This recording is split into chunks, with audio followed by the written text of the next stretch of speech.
ज़कात के ऊपर शराइत फुक़हा किराम ने लिखी हुई हैं। सबसे पहले नंबर पर है कि इस्लाम, जो साहिब माल है और साहिब निसाब है लेकिन मुसलमान नहीं है, अगरचे उसके पास करोड़ों रुपया मौजूद है, उसके ऊपर ज़कात नहीं होगी।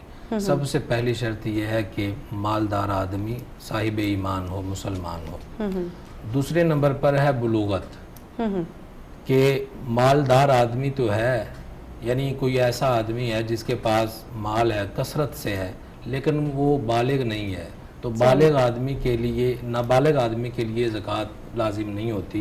मिसाल के तौर पर यहाँ मैं बात को क्लियर करता चलूँ कि कुछ लोग अपनी औलाद के लिए यानी बच्चियों के लिए जहेज़ तैयार करते हैं, सही, तो वो बचपन से ही जहेज़ तैयार करने लग जाते हैं।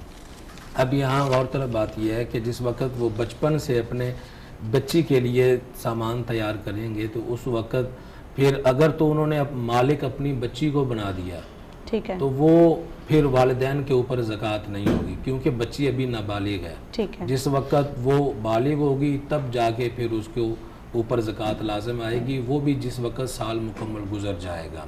सही, अगर उन्होंने अपनी बच्ची को मालिक नहीं बनाया है, वालिदैन अपनी तरफ से सामान तैयार कर रहे हैं, तो फिर एक चीज़ को देखा जाएगा कि वो जेवर तैयार कर रहे हैं, जेवरात तैयार कर रहे हैं, या फिर वो दूसरा सामान फर्नीचर वगैरह तैयार कर रहे हैं। सही, अगर तो फर्नीचर है, फर्नीचर के ऊपर ज़कात नहीं होगी।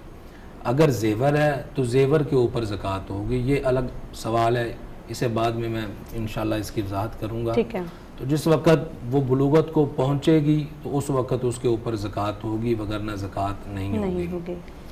तीसरे नंबर पर है फिर अकल। सही, अगर किसी के पास अकल है तो वो साहिब निसाब बनेगा, उसके ऊपर ज़कात लाजिम होगी। अगर अकल नहीं है, कोई मजनू है, दीवाना है, पागलपन है उसको, तो फिर वो अगरचे करोड़ों रुपए की मालियत का मालिक हो, उसको वो ज़कात अदा नहीं करेगा। सही, उसके बाद फिर है कि साहिब निसाब का होना। सबसे इम्पॉर्टेंट बात यह है कि साहिब निसाब कैसे होगा, कितना माल होना चाहिए और कितनी सूरतें हैं माल के लिए। सबसे पहले नंबर पर कल भी बताया था कि सोना है।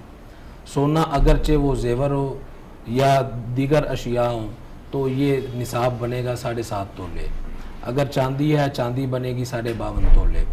अगर सोना और चांदी के अलावा कोई सामान तिजारत है या फिर दूसरा माल है, नकदी रुपया पैसा इंसान के पास है, तो फिर फुक़हा किराम ने यहाँ एक बात लिखी है कि निसाब तो दोनों ही हैं, यानी 7.5 तोले की मिकदार के बराबर अगर रकम उसके पास है तो उसे भी निसाब बनाया जा सकता है। अगर 52.5 तोले चांदी की मिकदार की रकम है उसे भी निसाब बनाया जा सकता है, लेकिन फुक़हा किराम ने छोटा निसाब बनाया है, यानी चांदी का 52.5 तोले हो। ठीक है, तो ये है, ये निसाब है।